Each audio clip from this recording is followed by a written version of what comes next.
Using virtual reality to walk a mile in someone else's shoes.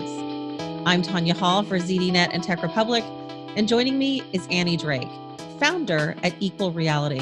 Welcome, Annie. Thanks. So, what does Equal Reality do, and what motivated you to start that company?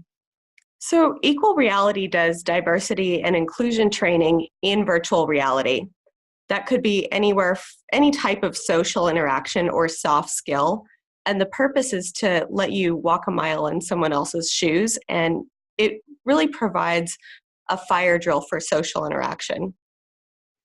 Why is VR a better way to convey this kind of information than traditional methods like role playing?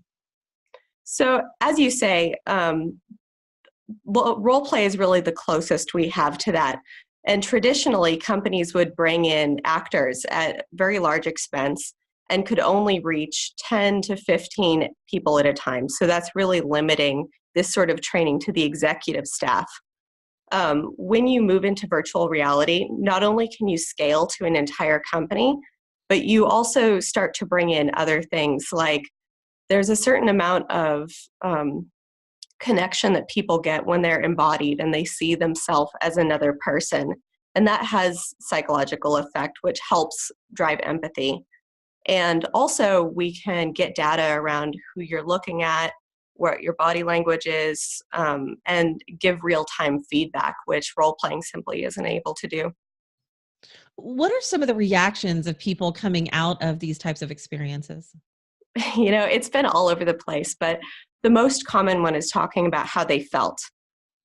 We had one guy come out crying because he had been through a war refugee situation, and he said he couldn't believe anyone would want to share what other people had been through. So he was on the more extreme end of a reaction, but we've had anything as little as afterwards, they went into their daily lives and started noticing things that were happening to their girlfriend that they never noticed before. Yeah. Also, I'm sorry. Another really interesting one was a trainer whose work was having conversations and doing leadership training. She was another strong reaction where she said that she spends months trying to have conversations 1 week at a time to get people to move from one space psychologically to another. And what she saw the benefit of this sort of training is that it condenses those months and months into a very short period of time and brings you to a moment of understanding much faster. Have you found that certain types of training content specifically work better in VR than others?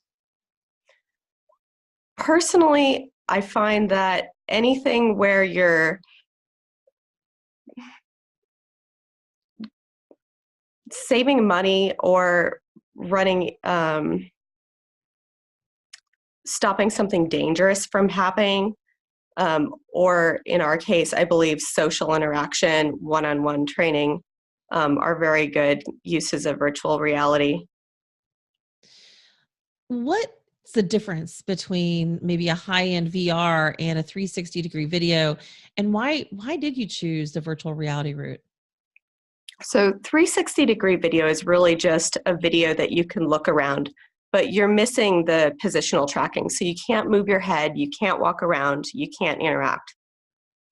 The high-end virtual reality allows all of those things. And like I said earlier, it really allows you to become another person, which is called embodiment, where you can look in a mirror, move around and see yourself as them, as well as the data collection. And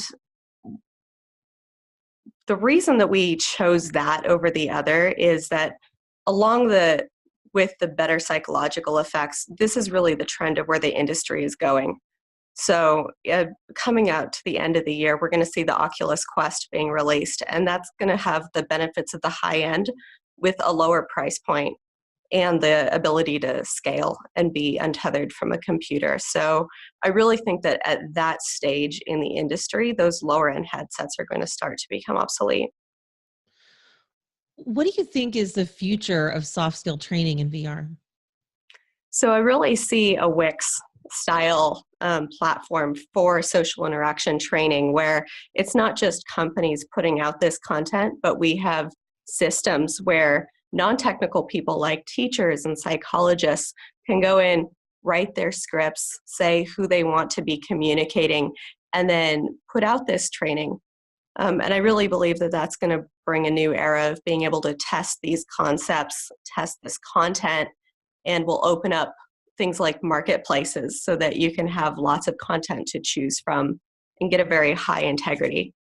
And this is something that we're already starting to work with early adopters.